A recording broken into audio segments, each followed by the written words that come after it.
శాసనసభ అధిపతిగా ఎన్నికైన మీకు హృదయపూర్వకంగా మా పార్టీ పక్షాన మా అందరి పక్షాన కూడా హృదయపూర్వకంగా మీకు అభినందనలు తెలియజేస్తూ మా పార్టీ అధ్యక్షులు పెద్దలు శ్రీ కేసీఆర్ గారు వారు దురదృష్టవశాత్తు వారికి కొంత గాయమయ్యి హాస్పిటల్లో ఉన్నప్పటికీ ఎప్పుడైతే ఈ ప్రతిపాదన శ్రీధర్ బాబు గారి ద్వారా మరి వారికి వచ్చిందో వెంటనే ఒక క్షణం కూడా సంకోచించకుండా రెండో ఆలోచన లేకుండా తప్పకుండా సహకరించవలసిందే అని చెప్పి ఏకగ్రీవంగా ఎన్నిక కావడానికి వారు మాకు ఆదేశాలు ఇవ్వడం జరిగింది. దానికి అనుగుణంగానే నిన్న మీ నామినేషన్లో కూడా మేమందరం కూడా పాల్గొనడం జరిగింది.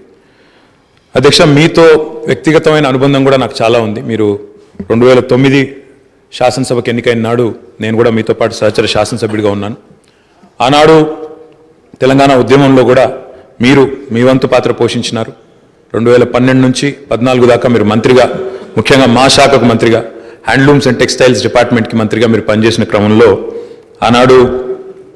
ఒక సందర్భంలో నేను మీ దగ్గరికి వచ్చి మీరు రండి, సిరిసిల్లకి మీరు రావాలి, ఎందుకంటే రాష్ట్రం మొత్తంలోనే టెక్స్టైల్ అంటే సిరిసిల్ల కాబట్టి మీరు తప్పకుండా రావాలి అంటే మీరు కొంత సంకోచం వ్యక్తం చేసినారు మొదలు. మరి ఇప్పుడు ఉద్యమం ఉధృతంగా ఉంది, నేను మంత్రిగా ఉన్నాను, ఈ సమయంలో వస్తే ఏమైనా ఇబ్బంది ఉంటుందా అంటే లేదు, మనం కలిసే పోదామని చెప్పి ఆ రోజు మీరు రావడమే కాకుండా ఆనాడు మరి బ్రహ్మాండంగా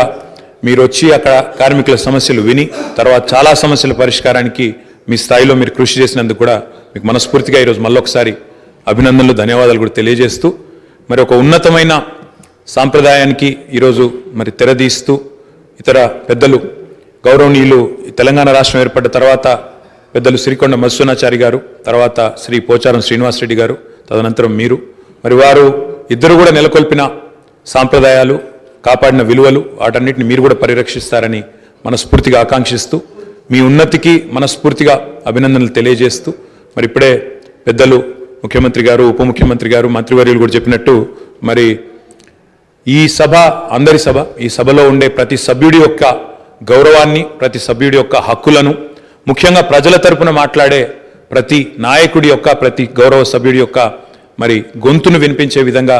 ఆ బాధ్యత మీరు తప్పకుండా సమర్థవంతంగా నిర్వహిస్తారని మనస్ఫూర్తిగా ఆశిస్తూ మరి ఒక సామాన్య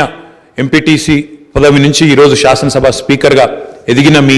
జీవితం ఏదైతే ఉందో, రాజకీయ ప్రస్థానం ఏదైతే ఉందో, ఇది చాలామందికి తప్పకుండా స్ఫూర్తిదాయకంగా ఉంటుందని చెప్పి మనసారా ఆకాంక్షిస్తూ మీ బాధ్యతలో మీరు 100% విజయవంతం సాధించాలని మా పార్టీ తరఫున కూడా కోరుకుంటూ మళ్ళొకసారి మీకు అభినందనలు అధ్యక్ష. Thank you.